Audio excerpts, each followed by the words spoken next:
My name is John McClunn. I'm the chairman of the board for the Myositis Association, and I have the pleasure of welcoming you to the Myositis Association's 25th anniversary celebration and conference. So of those 25 years, we have been led by one executive director. Everybody knows him, Mr. Bob Goldberg, and he's going to come up here and introduce our speaker for the day.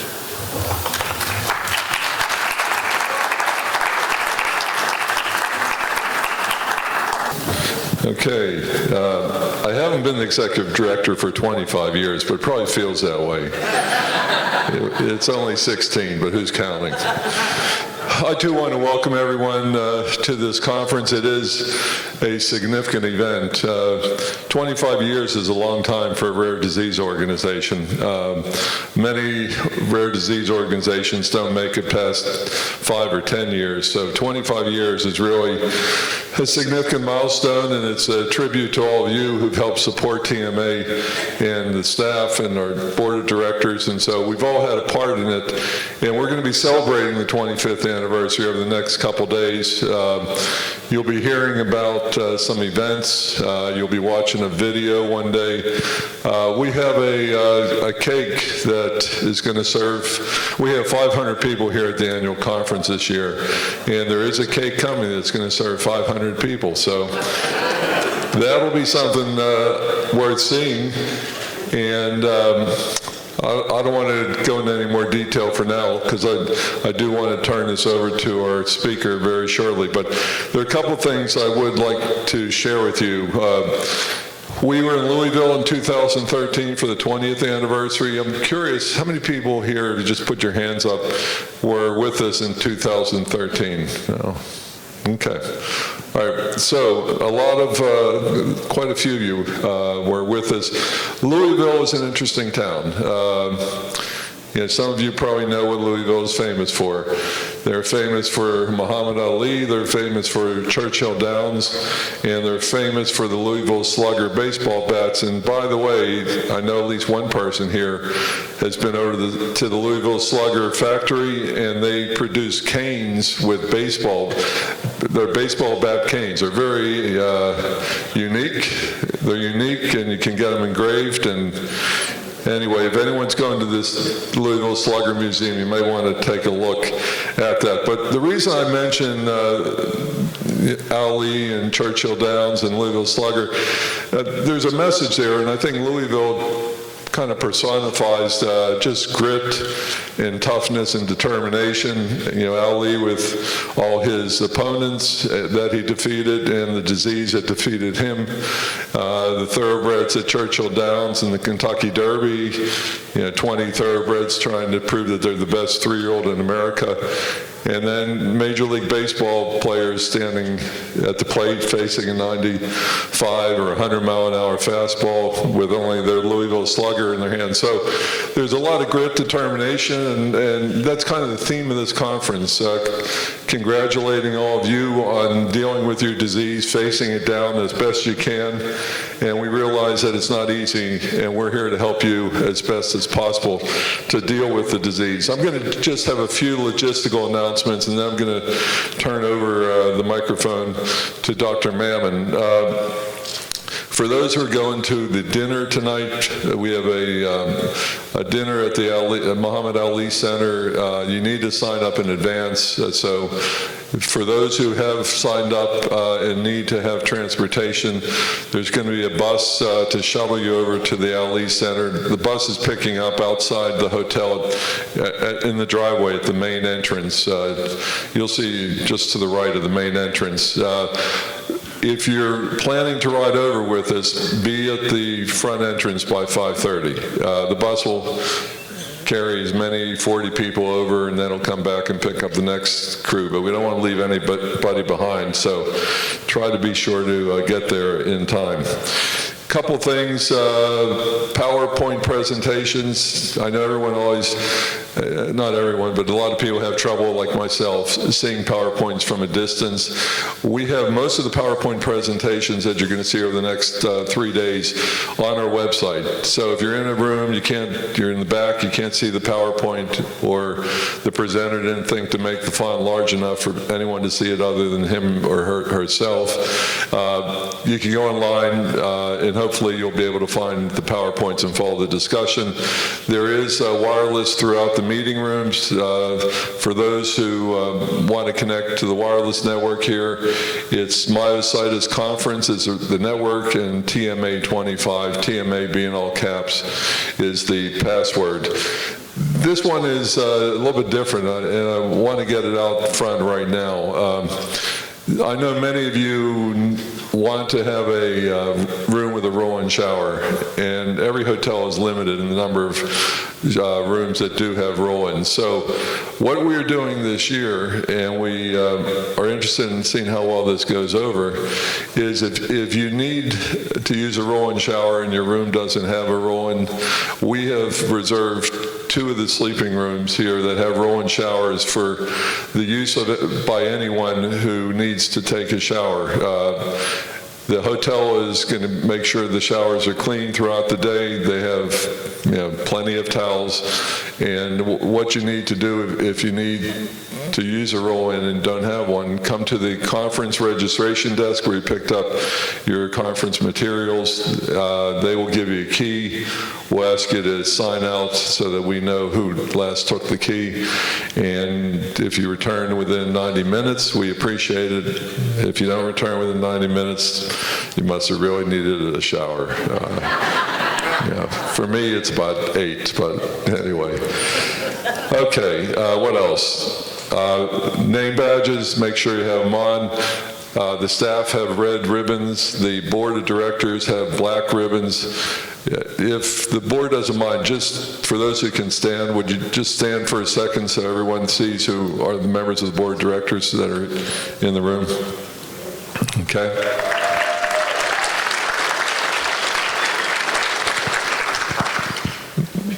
So if you have any concerns, any problem, or just feel like you need to talk, grab one of the staff or one of the members of the board of directors. There is coffee. You probably saw the coffee out in the hospitality area that's being sponsored this year by Diplomat Specialty Infusion Group. We appreciate it. They sponsored the conference last year in San Diego as well.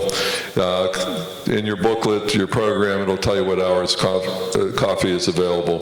Last thing I have for now is there are evaluations in your packet. There are going to be evaluations in the back of all the meeting rooms.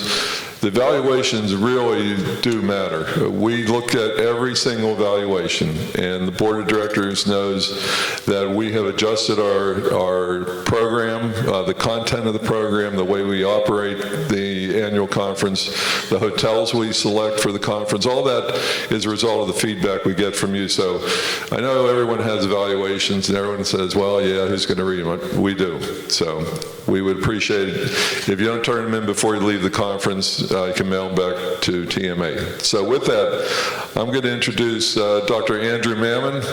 He is the head of the Muscle Disease Unit at the National Institutes of Health. He's a neurologist who treats patients at Johns Hopkins Medical Center. He's also chair of our medical advisory board. And in his spare time, he's a pretty nice guy and an excellent researcher and really a wonderful and great friend of the Myositis Association. So he's going to share with you the progress that's being made toward finding a cure for your diseases.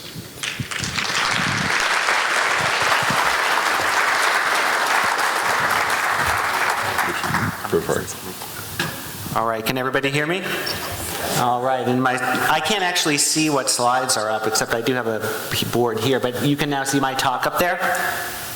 So I just want to thank Bob for inviting me to come and give this talk. I know this is Bob's last year sort of running the Myositis Association, and I just wanted to take a minute while I have the microphone to just tell you what a great job he does in that role. I know I interact with Bob on a regular basis in my role with the Myositis Association, and I don't think more than about an hour or two ever goes by if I send him an email where he doesn't email me back. I mean, he's just on it all the time. So I think you guys should know that he really works hard on everyone's behalf. So he asked me to give a history of myositis, sort of emphasizing what's been going on in the last 25 years. For me, 25 years is kind of an arbitrary cutoff, so I'm going to start earlier than that.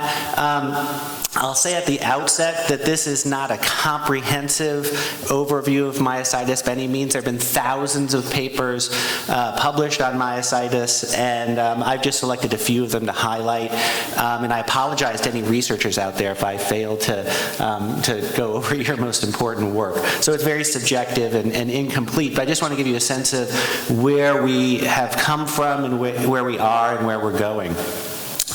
So as a physician, I always like to start off with a case when I give a talk, and so I'm going to tell you about a case of a 27-year-old stonemason, and over the period of just a few days, he developed weakness in his arms and in his leg muscles. He had difficulty going upstairs, difficulty raising his arms above his head, and then a week later, he noticed that he was having swelling in his face, in his arms and legs. He had some swelling as well, low-grade fevers, and he had this purplish rash over his upper eyelids, which I'm showing you a picture of, an example of that here. Over the next few days, he actually got worse. So this is just happening all very quickly. He noticed he was having shortness of breath, a weak voice, and difficulty swallowing. So, I got a big group of experts out there. Anybody want to tell me what the diagnosis is? Yeah, so this looks like a case of dermatomyositis. I think that's right. And what would our first line treatment be for something like dermatomyositis? Steroids. But what did this particular patient get as treatment? He got no treatment, okay? So nothing. And over the next several weeks, he got worse, and he eventually died from respiratory failure. Now, this patient underwent an autopsy, and it showed that he had lungs that were full of fluid, his arms and legs were swollen, and they looked at the muscle tissue, and it turned out that he had inflammatory cells in his muscle tissue, degenerating muscle fibers, so classic things that went along with what we would call dermatomyositis.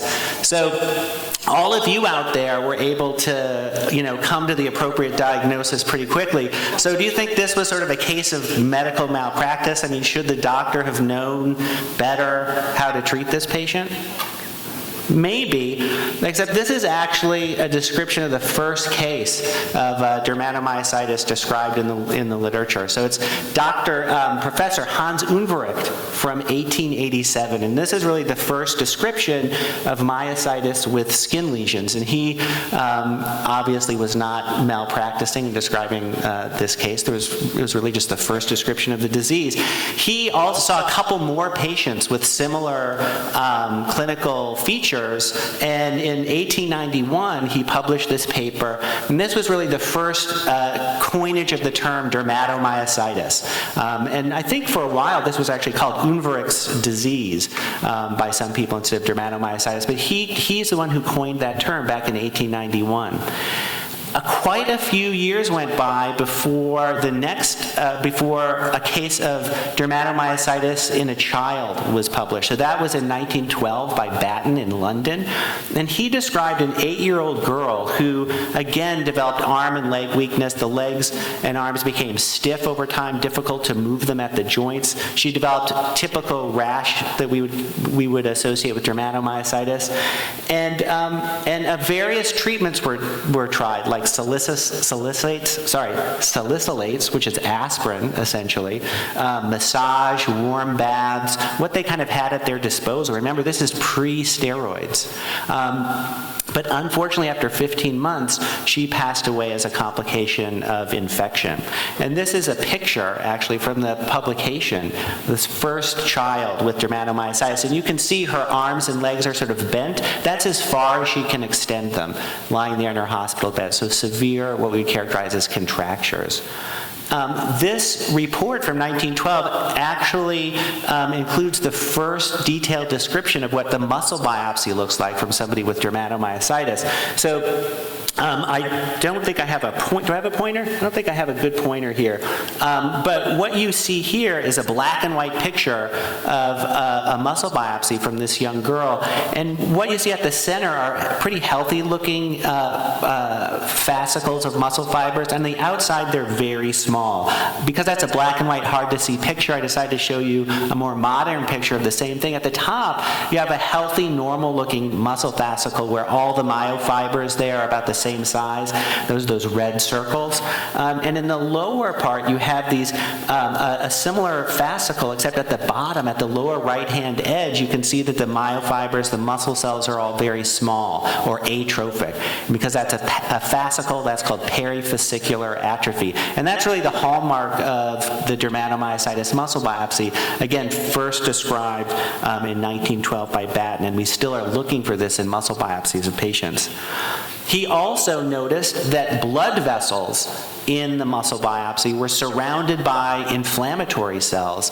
And again, this is a black and white picture, kind of hard to see all those little dots there, so I'm showing you a modern picture, which you can see here, there are lots of these purple little dots, and they're surrounding a structure. That's actually a blood vessel. This is called perivascular inflammation. Again, we recognize that as a characteristic feature of dermatomyositis muscle biopsies. Now, based on muscle biopsy findings with inflammation, the fact that these patients later were shown to respond to agents that suppress the immune system, as well as other features, myositis has been recognized as being an autoimmune disease, or at least having an autoimmune component, probably in the case of inclusion body myositis, which we'll talk about. And you know, some of you are probably new to thinking about this, so I didn't want to assume everybody knows what autoimmunity is. So this is a sort of definition of autoimmunity that I modified from a website that's part of the Hopkins website. So it says, the healthy human body is equipped with a powerful set of tools for resisting the onslaught of invading microorganisms, and that includes viruses, bacteria, parasites. Unfortunately, this set of tools, which we know as the immune system, can go awry and attack the body itself, attack the healthy host. These misdirected immune responses are referred to as autoimmunity, which can be demonstrated by the presence of autoantibodies, which I'll tell you a little bit about, as well as T cells that are reactive against the host, as opposed to viruses and bacteria and so forth. So I'm not going to go through this slide in detail, but I did want to just point out that the normal function of T cells, one of their important normal functions, is to kill your cells if they become infected with a virus, leaving the healthy cells alone. And if you have abnormal, what we call autoreactive T cells, these are abnormal and can damage otherwise healthy cells that might be part of your muscle or your lung or in your joints. Antibodies, their job is to neutralize invading organisms. That can be viruses and bacteria. Again, I'm not going to go through this slide in detail, but just the idea is that these are proteins that are there to protect you, and they recognize foreign things. But autoantibodies are abnormal, and as the term, auto leads you to believe, these are antibodies that are directed against self-proteins. These are abnormal, and they can target normal tissues, muscle, perhaps, lung, and so on. So those are the main players. I wanted to just sort of define them for you because I'm going to talk about autoantibodies. I'm going to talk about T cells as we go through the talk. Now, I'm skipping ahead like 50 years, not because there was nothing done between 1912 and 1975, because I want to focus on some of the more recent work. But I have to start, I think, in 1975 with this New England Journal of Medicine paper by Bohen and Peter that was just hugely influential and remains influential to this day in terms of how we think about myositis. And these guys looked at tons of patients with myositis and decided that there are two major forms of myositis: polymyositis and dermatomyositis. That's how they divided it up. They also talked about overlap syndromes and so forth, where patients had other autoimmune diseases and myositis, but these are really the major types. And what they said is people with polymyositis should have 4 things. They should have muscle weakness, and it should be in a particular pattern. It's the proximal muscles, so the muscles that help you go upstairs or lift things above your head, not your hand muscles, ankle muscles, and so forth. On needle EMG, there should be abnormal findings characteristic of a muscle disease or myopathy. If you do a muscle biopsy, there should be inflammatory cells. And if you test the blood, there should be markers of muscle damage, elevated muscle enzymes like the CK, which many of you guys have probably heard about. Now, if you have these features but no rash, you are defined as having polymyositis. On the other hand, if you had characteristic dermatomyositis rash, you were designated as having dermatomyositis. And you are probably quite familiar with the dermatomyositis classic rashes. This is the Gottron's papules, first described in 1930 by Gottron. And these are these red lesions over the extensor surfaces of the fingers, over the joints. Gottron's papules not seen in other diseases, very typical for dermatomyositis. We have the heliotrope rash, which is these red or purplish rash over the eyelids. Again, very typical classic dermatomyositis rash. Now, these were the only features that they really looked at in deciding whether someone had polymyositis or dermatomyositis. In 1975, we didn't know about autoantibodies, and a lot of the muscle biopsy features that we now recognize when we look under the microscope were not yet appreciated. So we've made some progress since Bohan and Peter, I think. And part of that, as I said, is recognizing that different types of myositis are associated with different muscle biopsy features. Again, these are the classic features of dermatomyositis with the perivascular inflammation and perifascicular atrophy. Polymyositis muscle biopsies were defined as looking a bit differently. In this case, the classic thing that people would see would be inflammatory cells surrounding otherwise healthy-looking muscle fibers and chewing into them, actually kind of eating them. These are those autoreactive T cells that are presumably doing this. Why they're doing that, I think, is still an open question. Now, another really important thing was the recognition that there was yet a third type of myositis out there. And one of the earliest descriptions of it was in 1971 by Carpenter, not the very first probably, but a description where he recognized that inclusion body myositis was different than polymyositis. And other people did work over the years, but I think another sort of landmark moment was when Griggs and his colleagues in 1995 published criteria for diagnosing inclusion body myositis. I'm not going to go over all those criteria in detail, but I think that paper really brought to the attention of a lot of people that there's a unique disease, inclusion body myositis, that you need to be on the lookout for. And it's different than patients with dermatomyositis and polymyositis, as many of you well know. So dermatomyositis and polymyositis, like other typical autoimmune diseases, usually affect women more than men. Opposite with inclusion body myositis, which tends to affect men more than women.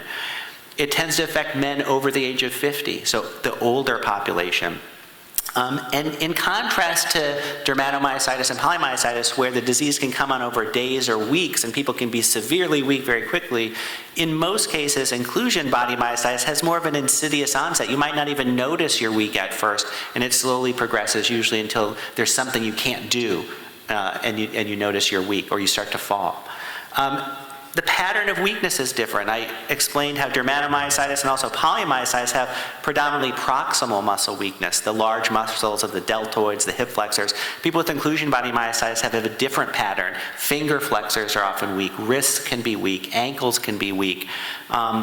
A different pattern. And also, whereas patients with dermatomyositis and polymyositis were more likely to have symmetric muscle weakness with the same degree of weakness on both sides, patients with inclusion body myositis often had asymmetries in their weakness. So left hand might be a lot weaker than the right hand, for example.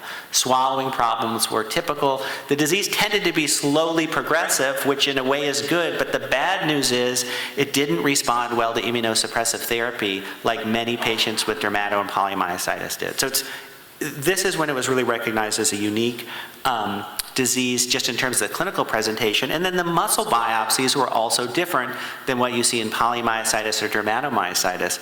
Now, at first glance, this picture may look like a typical polymyositis muscle biopsy to you because you can see those purple dots again that are surrounding muscle fibers. But then if you look at the center of that muscle fiber that's in the center of the picture there, you can see these other structures. Those are vacuoles. They're called rimmed vacuoles. And you don't see those in patients who have what you would call polymyositis or dermatomyositis. It's very specific when in the presence of inflammatory cells for patients who have inclusion body myositis. Then people realized that there was yet another category of muscle biopsies that was fairly typical, where you didn't see much inflammation at all, and you didn't see perifascicular atrophy. What you saw were a lot of dying muscle fibers. Necrotizing, we call that necrosis or necrotizing muscle biopsy. And immune-mediated necrotizing myopathy or necrotizing myositis is what we call this now. And we now know that it's a distinct form of myositis, and I'll tell you a little bit more about that as well. But very little inflammation. All right, so this is just sort of a review that you've got these 4 different types of myositis. Upper left there, you've got the perifascicular atrophy of dermatomyositis. Top center, you've got the inflammation typical of polymyositis. On the right, you've got the necrotizing myositis. Then the bottom center, you've got inclusion body myositis muscle biopsy with both inflammation, just like in the picture above it, but also with the rimmed vacuoles that distinguish it from polymyositis. So as people were learning more and more about the muscle histology of patients with different types of myositis, sort of in parallel to that, other investigators were looking at the blood, looking at markers, specifically autoantibodies in patients who have myositis. And there were 3 really, I think, key findings early on. The first was autoantibodies, which we call anti-MI2. MI, I think, was the first letters of the patient's name that the serum came from, MI2. That was an autoantibody just found in patients with dermatomyositis, so a dermatomyositis-specific autoantibody. A few years later, autoantibodies recognizing what we call a synthetase were discovered. Jo1 is a synthetase, so these are antisynthetase antibodies. Jo1's the most famous. And then in 1986, autoantibodies recognizing the signal recognition particle, or SRP, were found to be associated with necrotizing myositis.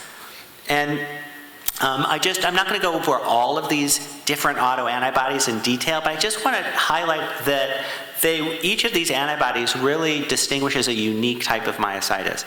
So Jo1, again, is a synthetase, and patients with antibodies against this have what we call the antisynthetase syndrome. They don't just have muscle involvement, they can have arthritis and lung disease, which can be more of a big problem for these patients than the myositis. They also can have rashes, and they can have vascular issues that cause them to have what we call Raynaud's phenomenon, where they get these white fingertips when it gets cold. You can see in the lower right-hand corner. So it's a multi-system disease that often includes myositis. It's one of the most common types of myositis, actually. And then just as a counterexample to the antisynthetase patients are the patients with anti-SRP autoantibodies. These patients don't have a lot of inflammation in their muscle biopsies. They have a necrotizing myositis. They rarely have other organ system involvement. Usually it's just affecting the muscle. So different than the antisynthetase syndrome, which affects a lot of different tissues. Can be rapidly progressive. Patients have early muscle atrophy. And unfortunately, these patients, especially our younger patients with anti-SRP, are very difficult to treat. Interestingly, we've recently found that older patients with anti-SRP actually do better than the younger patients, which is kind of surprising. So with the sort of discovery of these autoantibodies and the fact that there are unique autoantibodies associated with sort of really distinct diseases, I think this is another really landmark paper from 1991 by the group at the NIH. Dr. Love was Lori Love was the first author on this. Dr. Plotz and Fred Miller were part of this as well. And what they really proposed is that since these different antibodies seem to define different types of myositis, that we ought to think about classifying the different types of myositis according to the autoantibody type that they have. And because of this, and I think because people recognize the importance of the autoantibodies, there then was a big search for more autoantibodies that might help classify patients with other types of myositis. At this time, really, they were just looking at MI2, JO1, and SRP in '91. But since then, many more myositis-specific autoantibodies have been discovered. This is a partial list showing you the major ones. And what I just want to emphasize is that the different autoantibodies can be used to group myositis into I think the four main categories that we now I at least think of. Other people might look at it differently, but I kind of like to think of it this way. You've got patients who have the Antisynthetase syndrome. They have JO1 or one of the other several autoantibodies that are a lot like it, but more rare. All those patients look very similar with multi-system disease, including lungs and joints. Then there are patients who have one of these 4 or 5 dermatomyositis-specific autoantibodies. So that includes the original one, MI2, but also 3 others, MDA5, TIF1 gamma, NXP2. I'll tell you a little bit about a couple of those. And then you've got the antibodies associated with the necrotizing myositis, the anti-SRP autoantibody, which I told you about, and also anti-HMGCR autoantibodies, which are more recently discovered. And then you've got inclusion body myositis. So this is kind of how I think about the different main categories of myositis, and the antibodies are really important in thinking about that. Oh, some of you might be saying, well, hold on a minute, what happened to polymyositis? You know, polymyositis isn't on your list. It's probably the case that polymyositis is pretty rare, what we would now, designate as polymyositis. And most patients who 15 or 20 years ago might have been designated as having polymyositis, some of those patients have inclusion body myositis, in part because some patients with inclusion body myositis just don't have those rim vacuoles on their biopsy. Some of the patients who have immune-mediated necrotizing myopathy, like with the SRP or HMGCR autoantibodies, would have been called polymyositis before. Now we tend to call them necrotizing myositis. Patients who have the antisynthetase syndrome but don't have a rash, a typical dermatomyositis rash, they would have been called polymyositis. Now I would just call them the antisynthetase syndrome without a rash. Then you've got genetic muscle disease, and it's probably a relatively small group left who we would really call, or I would call, polymyositis today. So I just wanted to mention a couple of these newer autoantibodies. Some of them are pretty interesting and I think provide insights into the disease. So there's an antibody against something called MDA5. It's only found in patients with dermatomyositis. Interestingly, many of these patients hardly have any muscle involvement. It's mostly skin and lung. So these patients tend to have severe lung disease, interstitial lung disease, that can be rapidly progressive and fatal. In fact, in Japan, about 60% of patients with this antibody will die from the lung disease. For reasons that we don't understand, patients in the United States tend to do better, maybe an ethnic thing that we don't yet understand.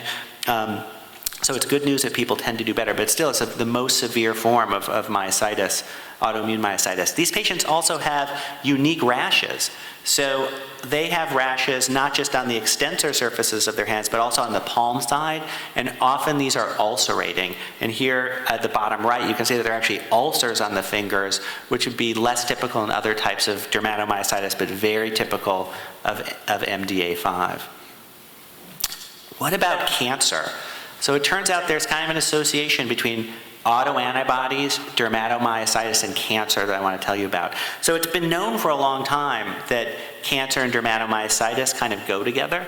The first report was back in 1916, and there have been lots of studies about malignancy and myositis. I just wanted to highlight this one 2001 paper by Hill and their colleagues who looked at databases from Scandinavia, because they have great medical records there. And they were able to show that 32% of dermatomyositis patients had a malignancy, usually within a year or two of the diagnosis of dermatomyositis. And that was really a 3-fold increased risk compared to what you would expect of patients of the same age and gender and so on. So there is some connection.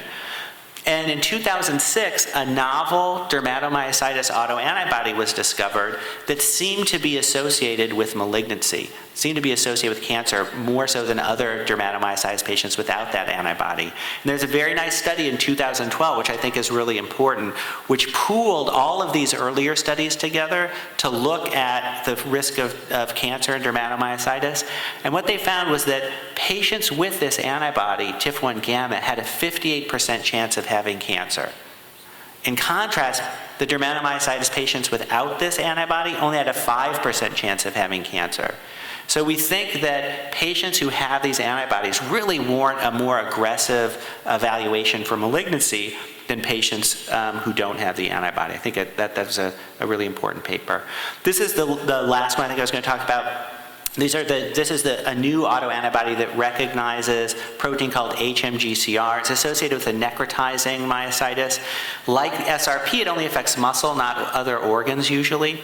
And I think the interesting thing about this disease, unlike most forms of myositis, is that there's a very strong environmental risk factor. So we know that patients who've been exposed, that most of the patients who have this antibody have been exposed to statins. About 80% or so of the patients in our cohort have a known statin exposure, in contrast to 25 to 30% of patients of a similar age. So in this case, we kind of know what the environmental triggers are, and we think that might be helpful in sort of trying to tease apart how it gets started and what we might be able to do to stop it. So what have we learned about the cause of dermatomyositis over these years? Well, we have learned that there are risk factors for dermatomyositis. So it's long been recognized that women are more likely to get dermatomyositis than men. So there's something about being female, and that's true even before girls hit puberty. Younger girls are more likely to get dermatomyositis than young boys.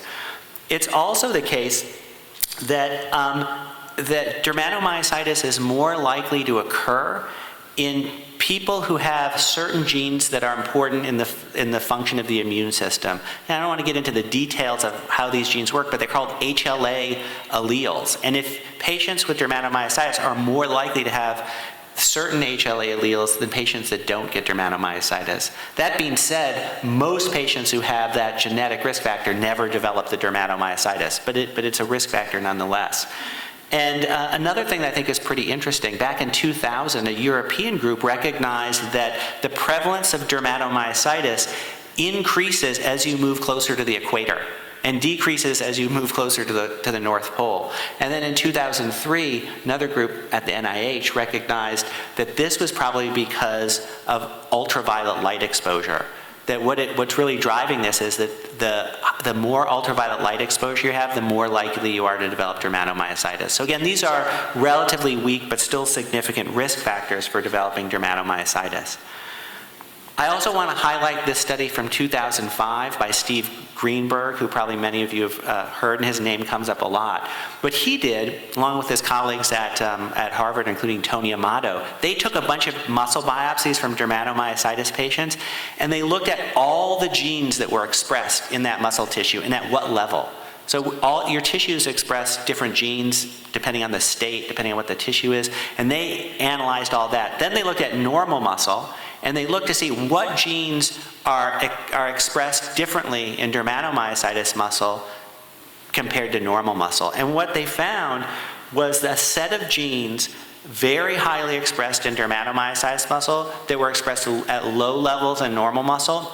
And all of those genes are upregulated or turned on by something called interferon.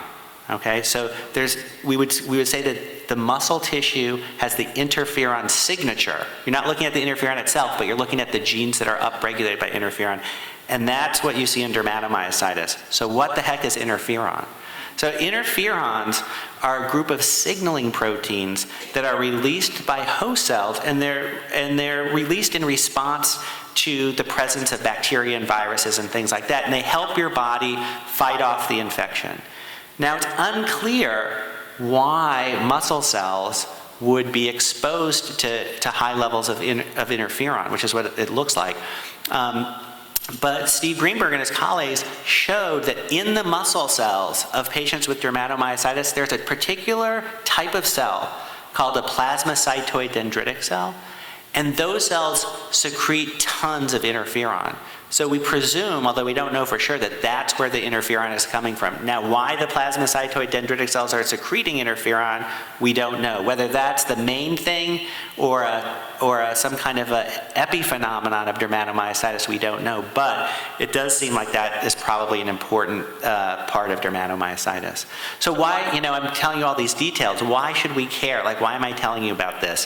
Why should we care that damage in dermatomyositis might be caused by interferon? Well, it's because we can develop drugs that specifically block the interferon pathway. And there are drugs against plasmacytoid dendritic cells, and there are drugs being developed against the interferon, and there are drugs being developed and are developed that target the signaling pathways of interferon. So understanding the mechanism is really important so that we know what drugs to develop or what current drugs to use to fight the disease. All right, a lot of people at this meeting have inclusion body myositis, so I definitely want to spend some time talking about inclusion body myositis. What causes muscle damage in inclusion body myositis? That is sort of the million-dollar question, and there are kind of three theories. The first is it's an autoimmune process. I showed you all those inflammatory cells. IBM muscle biopsies are highly inflammatory, and many people have thought that's what's causing the muscle damage. Other people look at the muscle biopsies and they say, look at those rimmed vacuoles and other aggregates, abnormal aggregations of proteins in the muscle biopsies from IBM. It's some sort of degenerative process of the muscle, like Alzheimer's of the muscle or something like that, that's causing the muscles to break down. And other people have said, well, maybe it's a little bit of both. Maybe there's an autoimmune component, maybe there's a degenerative component, and they're working together to cause muscle damage. So what's the evidence that there's an inflammatory response? Well, I told you already that the muscle fibers are surrounded by inflammatory cells, and lots of people have tried to characterize exactly what those T cells are. And Andrew Engel in 1984 was one person who really in detail characterized the T cells surrounding these muscle fibers in patients with IBM. Other people have looked at properties of the T cells themselves, and they found that there's what we call a restricted T cell population or a clonally expanded T cell population. And sort of in simple terms, what that means is there are a lot of T cells in the muscle that are probably recognizing the same protein and that are proliferating there in the muscle tissue to go after the muscle. That's in a nutshell what that means. And those clonal populations persist in a single patient over years. The same clonal population of T cells are found in different muscles from the same patient, and they're found in both the blood and the muscle. So we think those clonally expanded populations of T cells, again, T cells that all are probably recognizing the same type of protein, are important and perhaps responsible for muscle damage. Just in the past 2 years, I think there's been a really important finding coming from Steve Greenberg.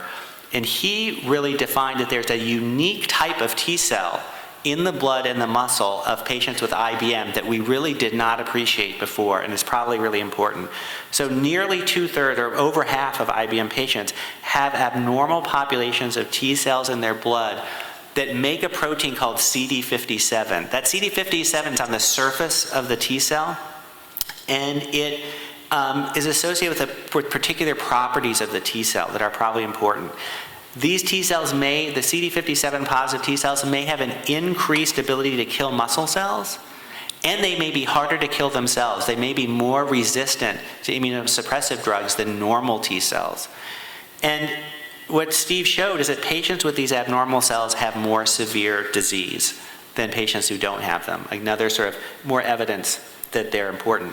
This is a picture, 6 different slides showing muscle fibers, and the dark brown or black here, those are the CD57 positive T cells. The muscle is chock full of them, and they're surrounding and invading the muscle fibers of patients who have inclusion body myositis.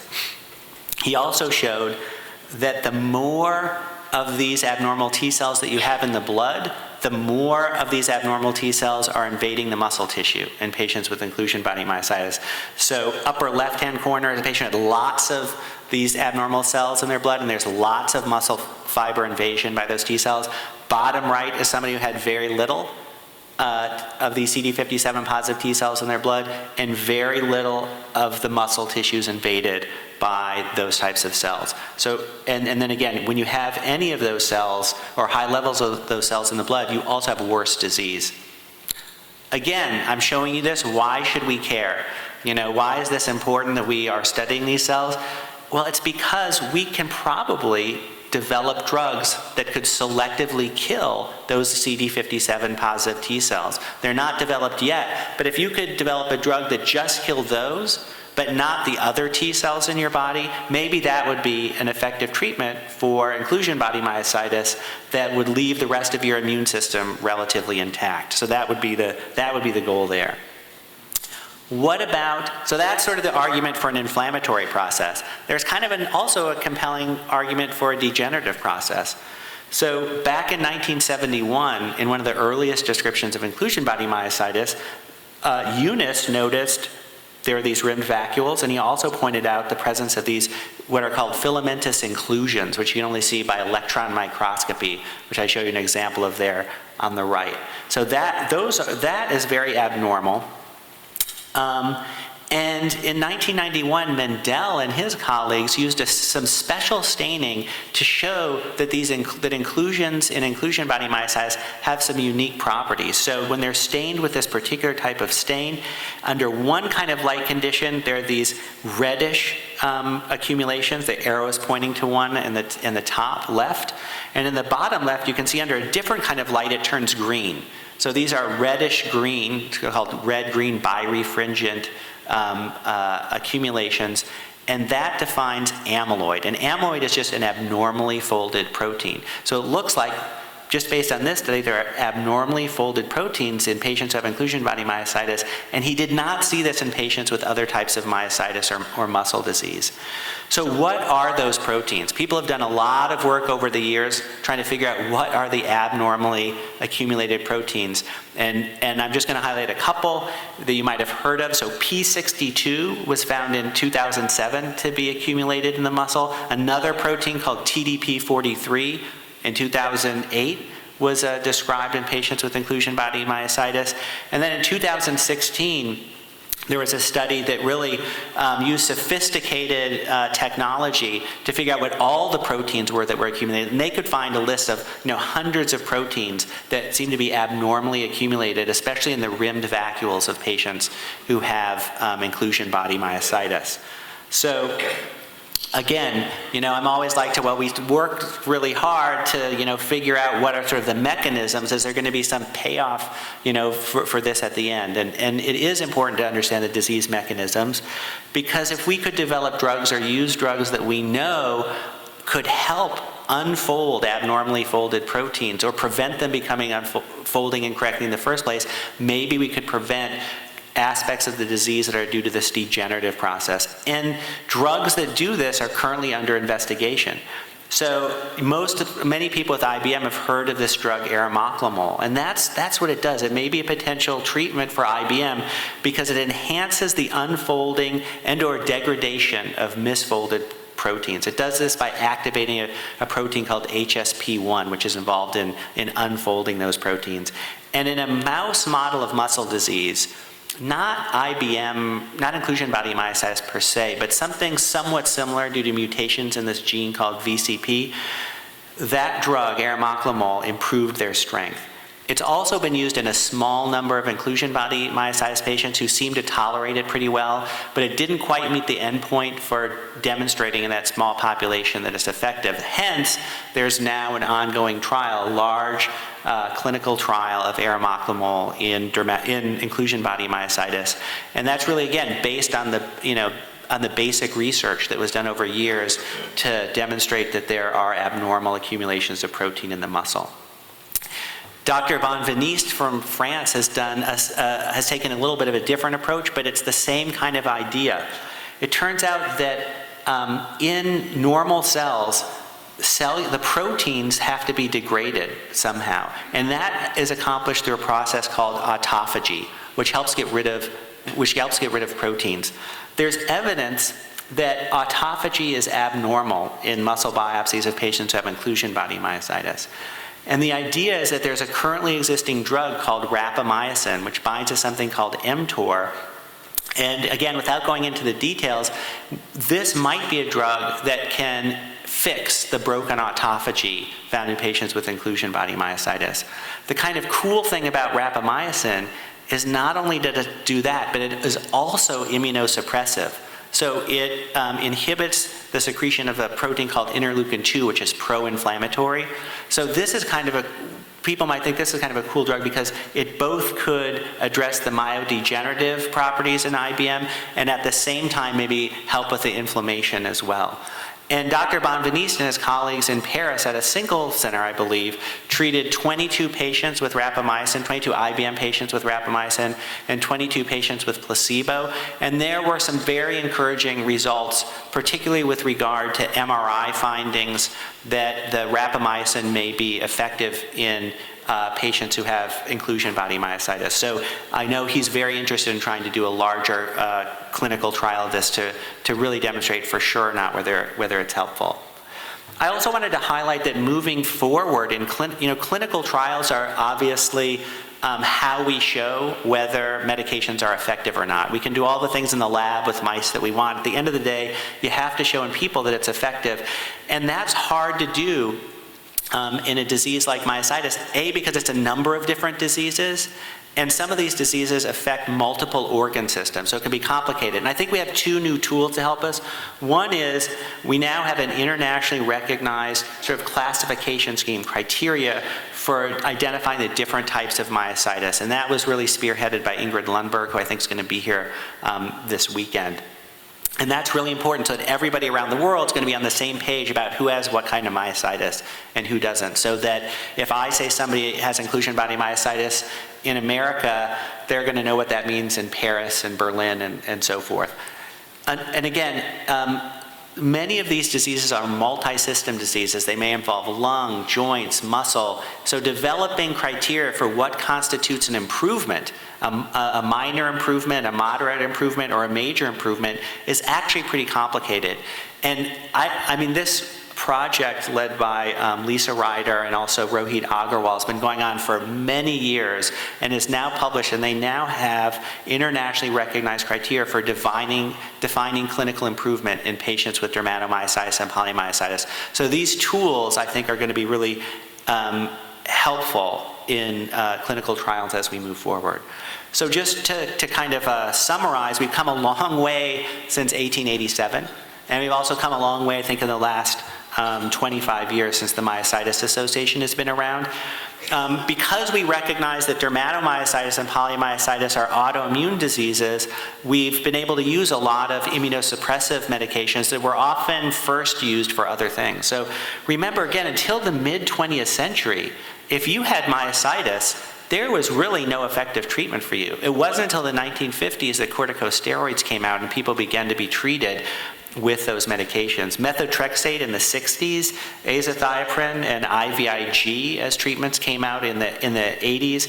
Delacus did a noteworthy study in 93 that was published in the New England Journal of Medicine showing that IVIG is effective in patients with dermatomyositis. Cyclosporin, also in the 1990s. And then in this millennia, mycophenolate, rituximab, and then the new kid on the block, these class of drugs called JAK-STAT inhibitors, of which ruxolitinib is one, have been shown to be useful for different forms of myositis. And I realized as I was walking down here, I left off a really important one, which is exercise. So it's only recently, I think, that people have really recognized that exercise is a medicine for people with myositis. I think that's actually the title of one of the talks that's going to be available this weekend. So, and these medications have made a big difference. So in 1905, Steiner, who was originally at Johns Hopkins, he sort of did a review of all the cases of myositis that had been published. There were 28, and 17 of those patients were known to have died. So the mortality rate pre-steroids was like 60%, very high. After the introduction of steroids, the mortality rate went down, depends on what study you look at, somewhere between 11 and 45%. More recently, and again, there are many studies on this, I'm just picking a few. In 2017, patients with PM and DM, the mortality was 8% in that Spanish population over a 2-year period, which is higher than you would expect in the general population of the same age and so forth. But even with the sickest patients, we're doing better. So probably the sickest patients, the patients who really are at most risk of dying from their disease, are those with interstitial lung disease. And in this study of about 500 patients who have myositis and interstitial lung disease, so the sickest of the sick myositis patients, the mortality rate was 15%. And almost all of those were the MDA5 positive patients, dermatomyositis patients with that one autoantibody. So we still, this doesn't take into account, this is only looking at people who die, and we recognize that there are a lot of people who are still significantly disabled because of the disease that these numbers don't really capture. But we have, this is sort of a hard finding, and you can see that we have made progress over the years.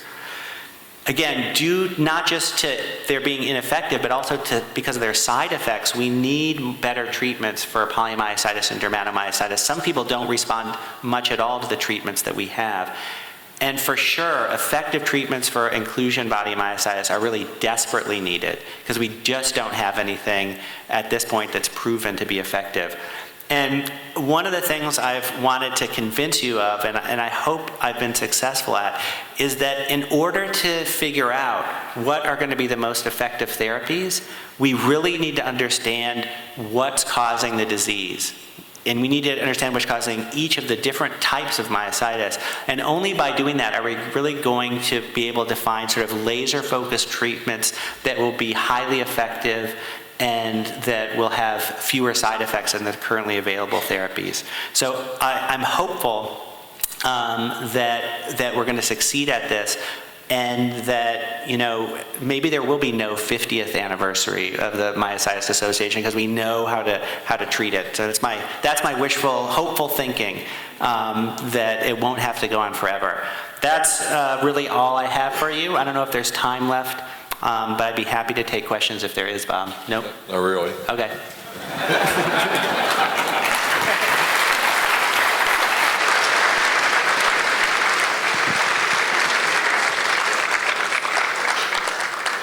Dr. Mammon will be on the medical panel Saturday morning. There'll be chances to ask questions then of all the researchers.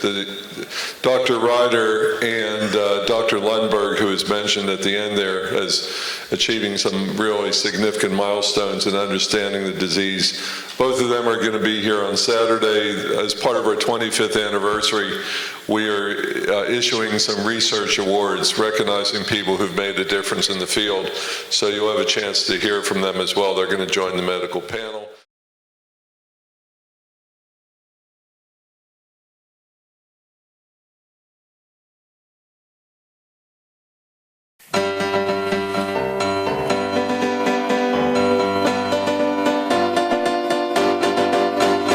Hooray for the group TMA. It's the Myositis Association, helping patients become peers now for the past 25 years. So if you have been diagnosed, here's an organization to unite us. 8,000 members they can boast. For that real strange word that no one's heard, it's myositis. There's an annual patient conference which is just second to none, where you'll learn a lot and network, and you'll also have some fun. And their website is updated with a lot of current news, with lots of info and resources and much more that you can use, like info TMA compiles, and like lists of clinical trials and lists of research too. You can review because it's all there for you. So hooray for the group TMA. It's the Myositis Association, helping patients become peers now for the past 25 years. So if you have been diagnosed, here's an organization to unite us. A $250 country they can boast. They've been the group that's got the scoop on myositis.